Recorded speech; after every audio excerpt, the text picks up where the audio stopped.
দর্শক আমন্ত্রণ JB group beyond the গ্যালারিতে। আজ আমরা কথা বলবো ক্রিকেট নিয়ে এবং আমাদের সাথে আলোচনা করবার জন্য রয়েছেন দুজন অতিথি। অনেক বেশি আসলে পরিচিত যার লিখনির মাধ্যমে, উৎপল শুভ্র দৈনিক প্রথম আলোর ক্রীড়া সম্পাদক আমাদের সাথে রয়েছেন সাবেক পেসার, সাবেক ক্রিকেটার, জাতীয় দলের মঞ্জুল ইসলাম। ধন্যবাদ। দর্শক আপনারা চাইলে অংশগ্রহণ করতে পারেন আমাদের এই আয়োজনে, আমাদের স্ক্রিনে দেখানো নম্বরে ফোন করে। আমরা ক্রিকেট নিয়ে কথা বলবো। ক্রিকেট নিয়ে আসলে কথা বলতে গেলে একটা মানুষের লেখার কথা আসলে অনেক বেশি চলে আসে।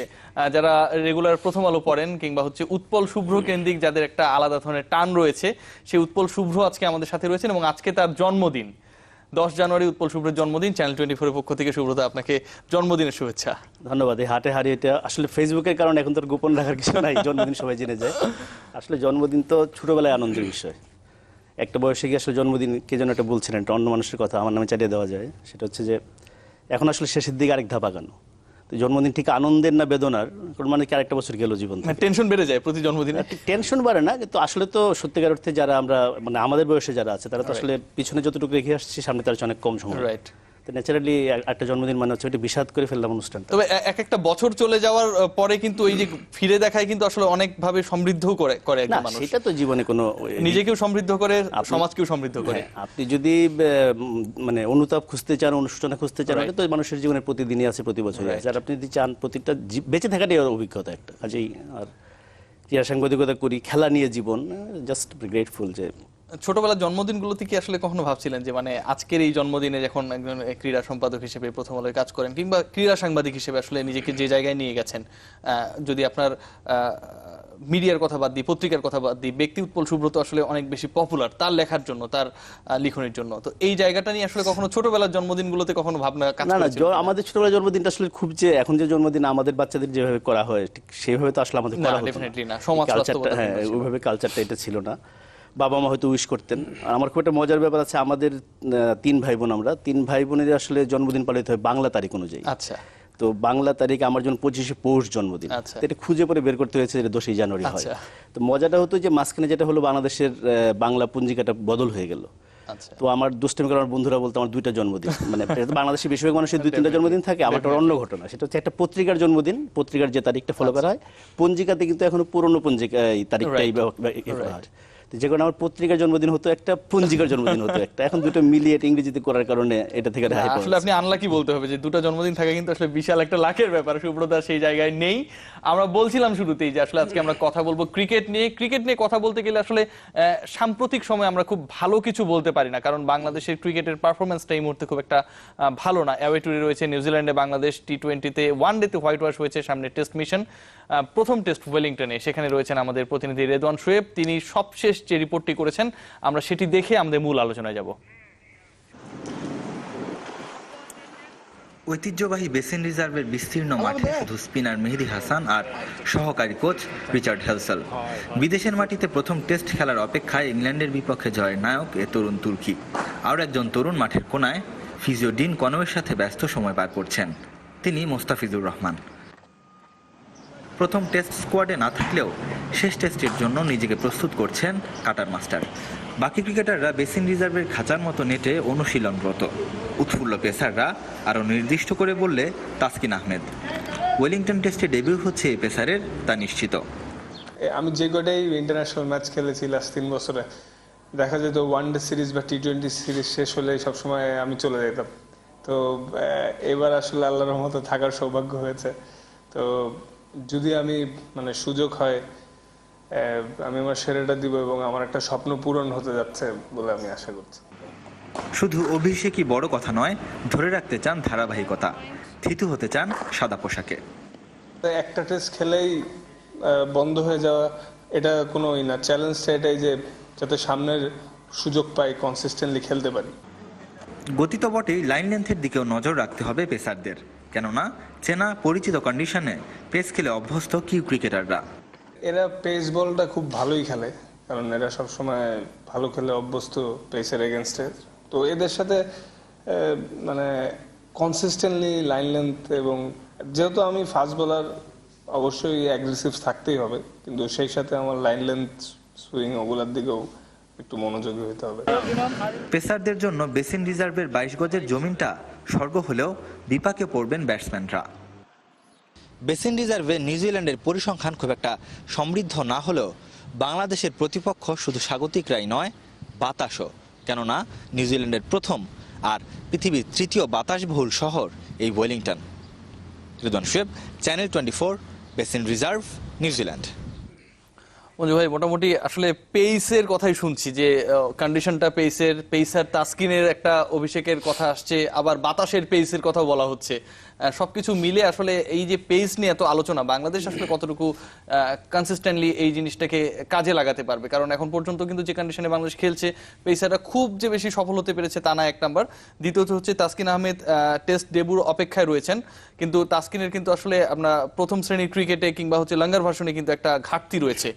সেই জায়গায় আসলে এটা কতটুকু তাসকিনের জন্য আসলে উপযোগী সময় এরকম একটা অবস্থায়। আর তৃতীয় যে বাতাসের সাথে পাল্লা দিয়ে খেলতে হবে বাংলাদেশকে, তৃতীয় বাতাস সে তীব্রতা বেশি। এইগুলি আসলে কোনো ফ্যাক্টরি না, কারণ আপনি তো জানেন নিউজিল্যান্ড খেলতে যাবেন, বাতাস থাকবে, বাতাস, রোদ, বৃষ্টি, এগুলি সব কিছুই থাকবে। আর আপনার কন্ডিশনটা যেটা হয় কি, ফাস্ট বোলাররা যেটা ডমিনেট করে, বাট ইট ডাজেন্ট মিন যে এখানে স্পিনাররা কিছুই করতে পারবে না। আপনি যদি ওডিআই সিরিজ দেখেন বা টি-20তে যদি দেখে থাকেন যে স্পিনাররা কিন্তু খুব ভালোভাবেই ওখান থেকে অ্যাডভান্টেজ নিয়েছে। বাট কথা যেটা হচ্ছে, এখানে আপনাকে যেটাই করেন না কেন, আদার বোলিং, ফাস্ট বল, আপনাকে অ্যাকুরেট হইতে হবে। আইদার আপনি যদি বাউন্সার মারেন, ইফেক্টিভ বাউন্সার, আপনি যদি জায়গায় বল করেন ওই জায়গাটাতে, আপনি যদি ইয়র্কার মারেন, ভেরিয়েশন করেন, আপনার অ্যাকুরেট হইতে হবে। তাতে যে জিনিসটা সুবিধা হবে যে হ্যাঁ, আরেকটা জিনিস, ওইখানে তাদের হোম কন্ডিশন, আমাদের অ্যাওয়ে কন্ডিশন, তাদের তো একটু অ্যাডভান্টেজ থাকবে, যেটা আমরাও পেয়ে থাকি আমাদের কন্ডিশন আমরা যখন খেলি। ওই জায়গাগুলিতে আপনি যেটাই করেন না কেন, আপনাকে কনফিডেন্ট প্লাস আপনাকে অ্যাকুরেট হতে হবে। আপনি যদি এখন শুধু দূরে দূরে একটা জায়গায় বল করে যান, ওরা বল ছাড়বে। আপনি যদি একদম উপরে বল করেন, তারা তো খেলবে। আর এখন টেস্ট ক্রিকেট কিন্তু আর আগের টেস্ট ক্রিকেট নেই, এখন কিন্তু টেস্ট ক্রিকেট কিছুটা হলো অ্যাটাকিং ক্রিকেট হয়ে গিয়েছে, যেখানে রান হচ্ছে, ব্যাটসম্যানরা শর্টস খেলে। তো যখন রান করবে, যখন শর্টস খেলে, তখন আপনি যেটাই করতে চান না কেন, আপনি যদি কনফিডেন্টলি, আপনি যদি অ্যাকুরেটলি করেন, it is very simple plan. আসলে এখানে এক্সট্রাঅর্ডিনারি কোনো কিছুই না। আপনি এখানে অ্যাকুরেসি এন্ড কনফিডেন্সটা অনেক বড় ইম্পর্টেন্ট ইস্যু। সুব্রতা, অ্যাকুরেসির কথা বলা হচ্ছে, কনফিডেন্সের কথা বলা হচ্ছে। দল এই মুহূর্তে যে অবস্থায় রয়েছে, সেই অবস্থায় আসলে এই দুইটার প্রপার ইউটিলাইজেশন কতটুকু পসিবল? কনফিডেন্সটা তো আসলে জয় থেকে আসে, পারফরমেন্স থেকে আসে। সেই দিকের থেকে বাংলাদেশ খুব একটা ভালো অবস্থায় আছে বলে আমি মনে করবো না। কারণ আমরাও সবাই জানি যে ইংল্যান্ডের সঙ্গে আমরা টেস্ট ম্যাচ জিতেছি, কিন্তু আমরা বেটার ওয়ানডে দল।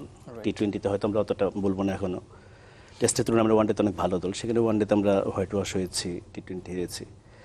কিন্তু অ্যাকুরেসির কথা যেটা বললো মঞ্জু, এটা খুব ইম্পর্টেন্ট। এটা হচ্ছে কি যে এইসব কন্ডিশনে গিয়ে পেসারদের, মঞ্জু আরও ভালো বলতে পারবে, তো নিউজিল্যান্ডে ট্যুর করেছে, তো এইসব পেসারদের কিছুটা প্রবলেমও হয়। এটা সুবিধা আছে যে টেস্ট ম্যাচটা সিরিজের শেষে তারা অলরেডি কন্ডিশনটা কিছুটা জানে, যে এখানে দেশে যে ধরনের উইকেটে বল করে অভ্যস্ত, এখানে হঠাৎ দেখা যাচ্ছে বল উঠছে, বাউন্স হচ্ছে, বলে পড়ার পরে অফ দ্য পিচ পেস হচ্ছে। তো এটা একটা এক্সাইটমেন্ট একটা পেসারের জন্য। তো বাংলাদেশ আসলে উপমহাদেশে যারা পেসার, তাদের তো খুব দুর্ভাগ্য এখন, যে উইকেটে বছরের পর বছর তাদের মরা উইকেটে খেলতে হয়। তো ওই এক্সাইটমেন্টটা উল্টা কখনো কখনো আমি দেখেছি কাল হয়ে দাঁড়ায়। এটা শুধু আমাদের না, এটা ভারত পাকিস্তানের অনেক অভিজ্ঞ বোলারকেও দেখেছি যে অস্ট্রেলিয়া গিয়ে, নিউজিল্যান্ডে গিয়ে তারা মানে ওই গতির আনন্দে করতে গিয়ে, আর এবং ধরে রাখতে পারে না অ্যাকুরেসি। আর আমাদের ব্যাটসম্যানদের ক্ষেত্রে যেটা হয়তো আপনি শিয়ার গতি দিয়ে হয়তো তাদেরকে ভরকে দিতে পারবেন, ওরা যেহেতু ওই পেসে খেলে অভ্যাস। নিউজিল্যান্ডের অলমোস্ট সবগুলো পেসারের 140 প্লাস, 150 ছুঁই বলার আছে। তো ওদেরকে তো ওরা নেটে খেলে, ডোমেস্টিকে খেলে, ঠিক আমরা যেভাবে স্পিনটা খেলি, এটাই স্পিন আমরা খুব ভালো খেলি, এটা কিন্তু এই সিরিজে প্রমাণিত না। সেটা খুব ইন্টারেস্টিং জিনিস। তো যেটা হয় যে মার্জিন অফ এরর হচ্ছে খুব কম। আমাদের এই বাংলাদেশের কন্ডিশনে বা উপমহাদেশের কন্ডিশনে যে বলটাকে আমরা মনে করি যে বেশ ভালো বল, ওইখানে মঞ্জু খুব ভালো বলতে পারবে, ও হয়তো ভাবছি খুব ভালো বল করলো, কিন্তু সেটা কিন্তু ঠাস করে 4 হয়ে যাবে। এটা হয়তো কয়েক সেন্টিমিটারের ব্যাপার, ইঞ্চের ব্যাপার, যে বলটা হয়তো ওই জায়গায় পেলে, ওরা তো ওইসবগুলো শর্ট খেলে অভ্যস্ত। এখানে আমি মনে করি যে অ্যাকুরেসিটা খুব ইম্পর্টেন্ট, এই কারণে আরও বেশি যে ওয়ানডেতে তো আপনি নর্মালি আপনি রান ঠেকানোর ফিল্ডিং সাজাবেন, রান আটকানোর বোলিং করবেন। টেস্টে তো লম্বা সময় ধরে, টেস্টে আপনি ওয়ানডেতে আপনি 5 ওভার 6 ওভার স্পেল করছেন, হয়তো আপনি 2 ওভার জন্য এখানে আপনাকে 10 ওভার করতে হবে, 12 ওভার করতে হবে। 12 ওভার মানে হচ্ছে 72টা বল আপনাকে ওই কনসিস্টেন্টলি করে যেতে হবে। ওই ডিসিপ্লিনটা আমি মনে করি সবচেয়ে বড়। তাসকিনের অভিষেকটা নিয়ে আসলে মানে আপনার কি মনে হচ্ছে প্রপার টাইমে হচ্ছে, এবং একই সাথে হচ্ছে কতটুকু আসলে ডেফিনেটলি কোয়ালিটি নিয়ে কোনো ধরনের কোয়েশ্চেন নাই, বাট টেস্ট খেলার জন্য আসলে প্রিপেয়ার কতটুকু তাসকিন? আসলে টেস্ট খেলার জন্য যে প্রিপারেশনের দরকার, ওটা তাসকিনের পুরো ব্যাপারটা একটু গোলমেলে। মানে তাসকিনের একটু ইনজুরি প্রোন বলে আমরা ওয়ানডে খেলিয়েছি মাঝখানে তাকে, নাহলে তাসকিন যে ধরনের বোলার, তো বহু আগে টেস্ট খেলার কথা। কারণ এই ধরনের বোলারই তো আমরা টেস্টে চাই। এটা অ্যাটাকিং বোলার, পেস বোলার, সে যে কোনো সময় আপনি তাকে ডাকতে পারবেন উইকেটের জন্য, উইকেট টেকিং বোলার। কিন্তু এটা আসলে আমি ঠিক জানি না যে এটা কি আরও ফার্স্ট ক্লাস খেলিয়ে তাকে খেলানো ভালো হতো। কিন্তু এক ধরনের তো তাকে আসলে ন্যাশনাল টিমে নেওয়ার পর থেকে এক ধরনের নার্সিং করা হয়েছে 2014 থেকে, সম্ভবত 3 বছর হয়ে যাচ্ছে প্রায়। তো সেটাই মনে করি একসময় তাকে টেস্টের সুযোগ দিতে হতো, এবং এটা ফিজিওরা নিশ্চয়ই তার যে ফিজিক্যাল যে প্রবলেমগুলো আছে, হিস্ট্রিটা আছে, এটা নিশ্চয়ই তার দেখেছেন।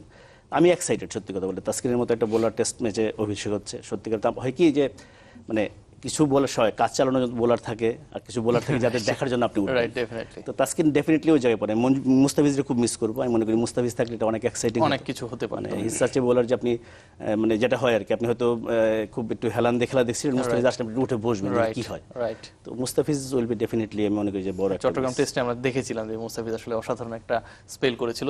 মঞ্জু ভাই, তাসকিনের ইউটিলাইজেশনটা নিয়ে যদি একটু বলতেন, মানে আমাদের ক্ষেত্রে অনেক ক্ষেত্রে হয় কি, মানে অনেক ভালো বোলার আমরা দেখি, অনেক সম্ভাবনা বোলার দেখি, কিন্তু শেষ পর্যন্ত আসলে তাদের ব্যবহারটার জায়গায় একটা বড় ধরনের ঘাটতি থেকে যায়, যে কারণে অনেকে হারিয়ে যায়, অনেকে টিকতে পারে না লাঙ্গার ভার্সনে। তাসকিন যেহেতু একটা মোটামুটি নতুন শুরু করতে যাচ্ছে, কিন্তু তার হিস্ট্রিটা খুব একটা সমৃদ্ধ না অন্তত এই ফরম্যাটে। হিস্ট্রিটা বলতে কি আসলে ওই দাদা ইনজুরির কারণে তো এই বিষয়গুলি হয় কি যে আপনার এই জায়গাগুলিতে আমরা যেমন একশো ক্লাব ক্রিকেট খেলিয়ে ইনজুরিসে কোনো ব্যাপার না, খেলে ফেল, বাট এই জায়গাগুলিতে হয় কি আপনাকে ডিসিশন নিতে হবে যে আপনি আদৌ আপনি ফিট কিনা, এইভাবে আপনাকে তৈরি হতে হবে। আর সেকেন্ডলি হতে হবে পেছনে যে লোকগুলি কাজ করে, যে আপনার ফিটনেস ট্রেনার বলেন বা এই যে বিষয়গুলি, কেন ইনজুরি হচ্ছে, কী কারণে ইনজুরি হবে না, ইনজুরি আপনাকে হবেই, আর ইনজুরি হবে প্লেয়ারদের আর ফাস্ট বোলারদের, খুবই স্বাভাবিক। তো এই জায়গাটা আসলে খুব ইম্পর্টেন্ট একটা জায়গা, যে একটা অ্যাথলেটকে আপনি কিভাবে তৈরি করছেন এবং কোন ফরম্যাটের জন্য তৈরি করছেন, এবং সেই অ্যাথলেটটা কতটুকু অ্যাডাপ্ট করতে পারছে এবং সেই তুলনায় সে মেসেজটা ঠিক মতন দিতে পারছে কিনা। তো আমি এটাও একমত যে দাদার সঙ্গে, যে হ্যাঁ আমি আসলেই এক্সাইটেড যে না আজকে না কালকেও আপনাকে খেলতে হবে, লঙ্গার পেশন ক্রিকেট খেলতে হবে।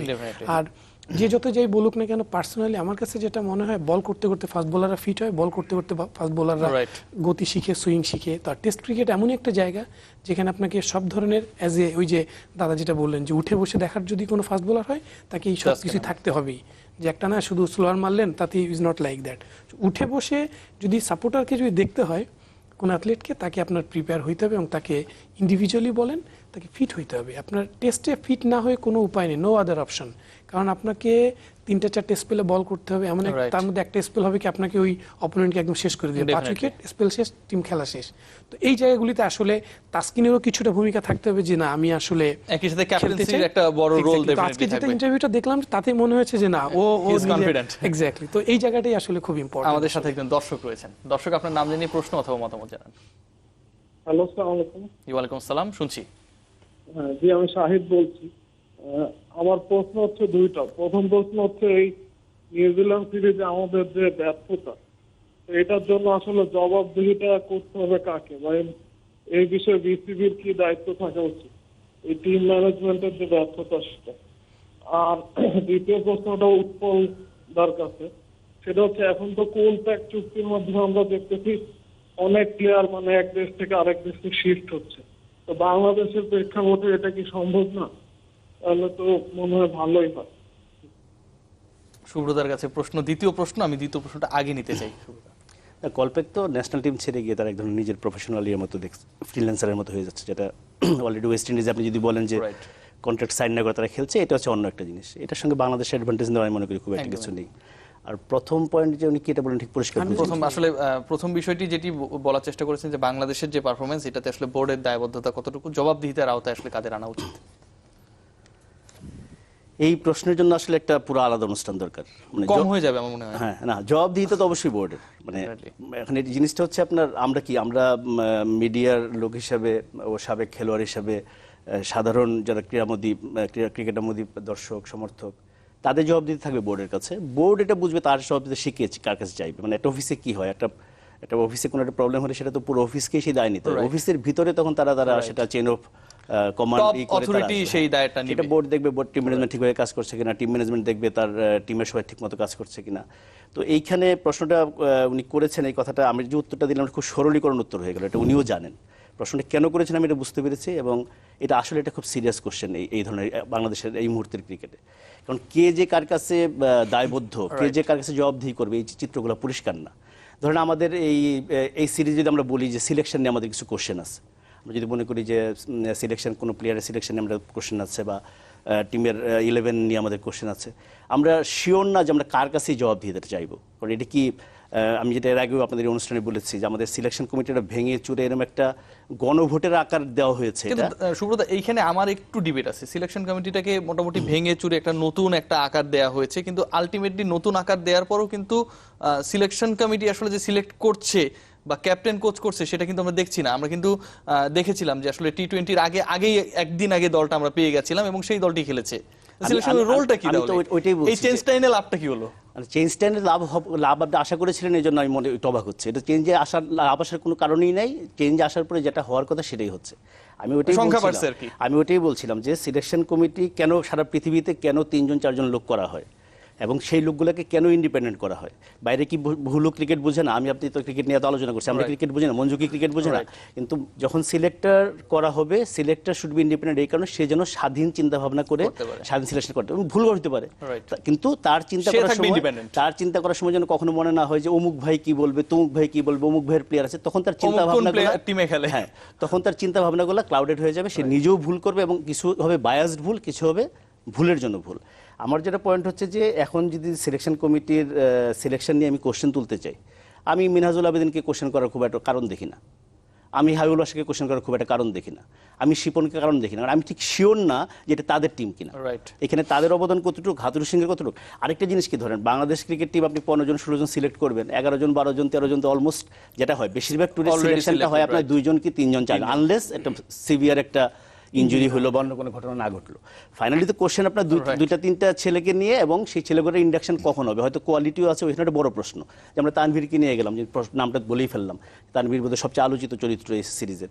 আমার কাছে মনে হয় যে এটা মানে সিলেকশন সঠিক ভুলের চেয়ে বড় হচ্ছে এই প্লেয়ারটার প্রতি বড় একটা অন্যায় হয়েছে আমি মনে করি। যে এই যে তাকে একটা আমরা তোপের মধ্যে ফেলে দিলাম, যেটা জুবাইরের ক্ষেত্রে এর আগে ঘটেছে, এবং একটা আমি মনে করি না একটা লেগ স্পিনারের জন্য নিউজিল্যান্ড ডেবু হওয়ার জন্য আদর্শ জায়গা। তাকে কোথায় ব্রেকটা দিতে হবে, কখন দিতে হবে, কাদের এগেইনস্টে দিতে হবে, এগুলো অনেক চিন্তা। এবং কি কারণে দিচ্ছি সেই উত্তরটা আমার মনে হয় যে যারা আসলে তাকে সিলেক্ট করে নিয়ে গেছে তাদের কাছে পরিষ্কার না। ওইখানে আসলে আমার প্রশ্ন যে কারা সিলেক্ট করে নিয়ে গেছে। এটা কি হাতুরু সিংহে? আমরা জানতাম যে হাতুরু সিংহে একজন লেগ স্পিনার খুঁজছেন এবং উনি 2019-এ বাংলাদেশকে লেগ স্পিনার নিয়ে যেতে চান, খুব ভালো। আমি মনে করি লং টার্ম প্ল্যান থাকাই উচিত সিলেক্টর, উনিও একজন সিলেক্টর, এবং উনারই আগ্রহে আমরা জানি যে ওনাকে নেওয়া হয়েছে, নেটে দেখে ওনার পছন্দ হয়েছে অমুক তমুক। আবার একসময় বলছেন যে প্রেস কনফারেন্সে নিউজিল্যান্ড থেকে খবর এসছে, উনি বলছে সিলেক্টররা নাকি ওনাকে সিলেক্ট করেছেন। এই যে প্রবলেমটা এইখানে হচ্ছে মনে করি। আরো মজার ব্যাপার সুব্রত, আমি একটা প্রশ্ন রাখবো মঞ্জু ভাইয়ের কাছ থেকে, আপনার কাছ থেকে একটু ধার নিয়ে, যে এই যে সিলেকশন লেগ স্পিনারকে খোঁজা, এটা কিন্তু মোটামুটি আমরা গত 3-4 বছর থেকে আমরা শুনছি, মোটামুটি গত ওয়ার্ল্ড কাপেও এই বিষয়টা ছিল।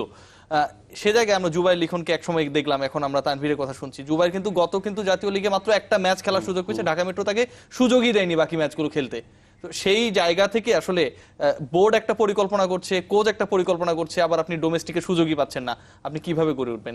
সেই উত্তরটি নেব একটা বিরতির পরে। দর্শক, JB group beyond the gallery থেকে বিরতি নিচ্ছি।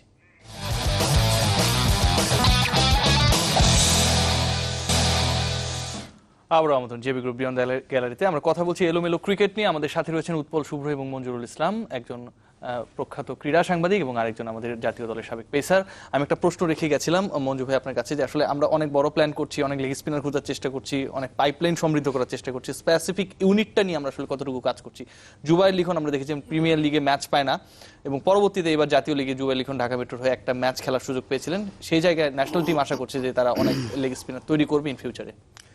দেখেন যে এইখানে যদি বিশেষ করে যে লেগ স্পিনারের যে রোলটা কতটুকু, আপনি যদি এখন দেখেন যে ওয়ার্ল্ড ক্রিকেটে বিশেষ করে অনেক বড় বড় টিমগুলি, যারা টেস্টের অনেক টপ টিমগুলিতে আপনার একটা স্পেশালিস্ট লেগ স্পিনার খেলছে, এবং লেগ স্পিনার কিন্তু এখন রিসেন্ট লাস্ট 4-5 বছর ধরে আমার কাছে যেটা মনে হয়েছে, দাদা তো আরও অনেক ভাস্ট এক্সপিরিয়েন্স, তো লেগ স্পিনারটাই খুব বড় ধরনের একটা রোল প্লে করতে দেখা যাচ্ছে। আগে যেমন লেফট টাইম স্পিনারদের খুব একটা দাপট ছিল, এখন কিন্তু লেগ স্পিনার যেমন শেন ওয়ার্ন বলেন, ইয়াসির শাহ বলেন, তারপর ইংল্যান্ডের লেগ স্পিনার বলেন, ইন্ডিয়াতেও দেখেন।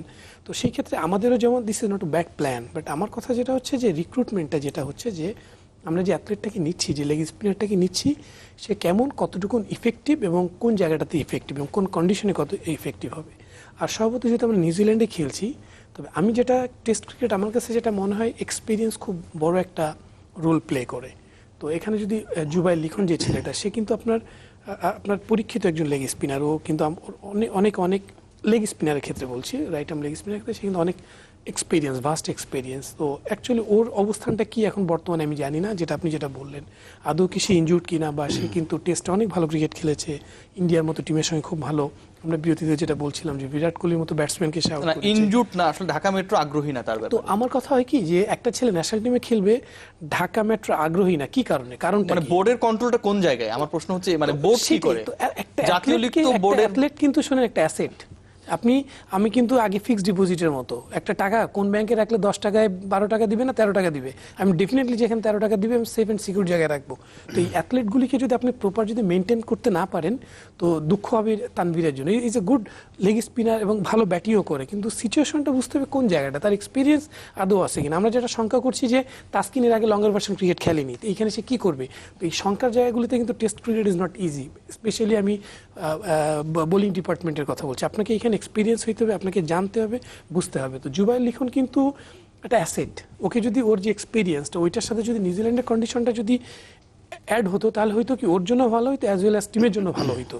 তো এই জায়গাগুলিতে আমাদেরকে অবশ্যই, আপনি যেটাই নেবেন না কেন, উইকেট কিপার নেন, লেগ স্পিনার নেন বা ফাস্ট বোলার নেন, তো ওকে যদি এক্সপিরিয়েন্স যদি আপনার যদি অ্যাথলেট থাকে তো ফার্স্ট প্রায়োরিটি শুড বি আপনি একজন সুব্রত, এই যে Fit and জুবাইর experience। লিখনের কথা আমি বাদ দিলাম, নিউজিল্যান্ড সফরে তার যাওয়ার দরকার নেই, ধরে নিলাম জুবাইর লিখনের দরকার নেই, সে ওই ধরনের পর্যায়ে নেই, সেখানকার কন্ডিশন তাকে সাপোর্ট করে না, কিন্তু তাকে যে জায়গা থেকে তৈরি করতে হবে সেই জায়গাটা আসলে বোর্ডের ভূমিকা কতটুকু আপনার কাছে মনে হয়, শুধু জুবাইর না অন্যদের ক্ষেত্রেও? না, এটা শুধু বোর্ডের, আপনি যেটা বললেন এটা আসলে অনেক বিস্তৃত আলোচনার দাবি রাখে। এটা হচ্ছে যেটা বললেন ঢাকা মেট্রোর, আমি যেটা মনে করি ঢাকা মেট্রোতে বোর্ডের এমনিতে কন্ট্রোল থাকা উচিত না। এটা তো হতো কখন, যদি সেটা সত্যিকারের ডিসেন্ট্রালাইজ ক্রিকেট হতো, যেটা ওই সেই মূল কথায় যাব ঘুরে ফিরে, সেটা হচ্ছে এটা রিজনাল ক্রিকেটাইজেশন হওয়া উচিত ছিল। ঢাকা মেট্রো হবে ঢাকা মহানগর, ঢাকা ডিভিশনাল ক্রিকেটাইজেশনের একটা টিম, যেটা এখন কাগজে কলমে আছে। এখন যেটা আছে বোর্ড থেকে প্লেয়ারদের ভাগ করে দিচ্ছে সিলেক্টর, এবং সেইখানেও ভাগ করার সময় যে সবসময় যে নিয়ম নীতি মেনে করা হচ্ছে তা না।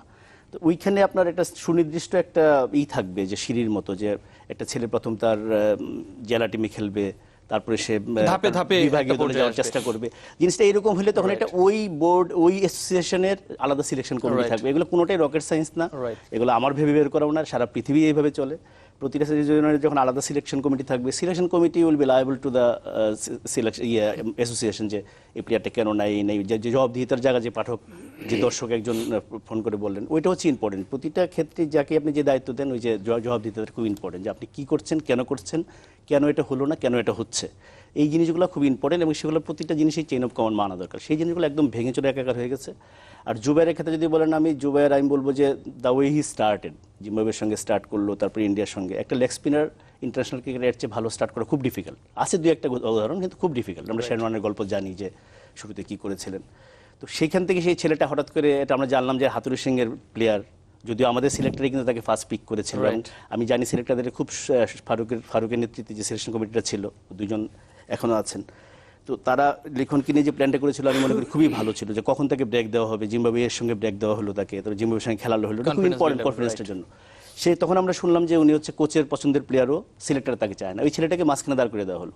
ওই ছেলেটা হ্যাঁ ছোট একটা ছেলে, সেও তো ভেবেছে কোচ আমার সাপোর্ট আছে, কোচই করছে, সেও এখন কমপ্লেসেন্ট হয়ে গেছে কিনা আমি পুরো জিনিসটা সর্বশেষে জানি না, তার দায় কতটুকু মুক্ত। কিন্তু আমি মনে করি আমাদের সিস্টেমের একটা বড় গলদ কিন্তু জুবাইর লিখন দেখিয়ে দিল, যদি সে ওয়েস্টেড হয়ে থাকে। ওয়েস্টেড আমি বলবো যে এটা খুবই দুঃখজনক একটা অপচয় হবে, মানে সাচ এ ট্যালেন্ট, যেটা হাতুড়ি সিংহে কিন্তু আমাদের একসঙ্গে বলছে যে ফ্রিকিসলি ট্যালেন্ট, যে জিনিসটা আপনি নর্মালি হয়তো ন্যাচারালি ট্যালেন্টেড, যেটা তো আমরা হয়তো তাহলে এরকম যদি হতে থাকে, তো আজকে জুবাইরের ছুড়ে ফেললাম, কালকে তানভীরকে ছুড়ে ফেললাম। আমার কথা হলো যে একটা প্লেয়ার যদি ট্যালেন্টেড থাকে, সেই ট্যালেন্টটা যদি পুরোপুরি তার ইউটিলাইজ করে সে একটা জায়গায় না যেতে পারে, প্লেয়ারের দায় অবশ্যই আমি দেখবো, দেখি সঙ্গে ম্যানেজমেন্টের দায় থাকবে, যে কোচ তাহলে কি করলো, টিম ম্যানেজার কি করলো, আপনি যারা বলেন ম্যানেজার তাহলে কি করলো, ওই ছেলেটাকে ব্যাপারে খোঁজখবর রাখা হয়েছে কিনা, আমাদের রিজনাল টিমগুলো বা ডিভিশনাল টিমগুলোতে কি সেই ধরনের নার্সিং আছে কিনা। আর লেগ স্পিনার যারা বললেন, লেগ স্পিনার অলওয়েজ রিস্ক, আপনি একটা লেগ স্পিনার পরিণত হতে অনেক সময় লাগে। এখানে এটা হচ্ছে আপনার যখন আপনাকে দিবে দুহাত ভরিয়ে দিবে, দুই অর্থে, আবার ব্যাটসম্যানদেরও দুহাত ভরিয়ে দিবে,